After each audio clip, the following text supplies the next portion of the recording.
Are you having issues with your Nissan Note glove box where it's not staying up again and the spring is broken like I've had on this one? Well, I've got a fix that I have made for it which seems to be working quite well. Now I'll show you how I did it. I'll break it again to show you. What we have here is the clip, and what I've done is I've got a bit of hose and I've cable tied it around here.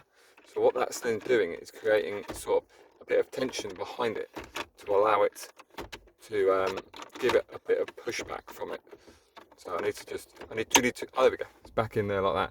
So basically popping that back in has now made that stay in, and all you've got to do is give it a little bit of a pull and then push and a click.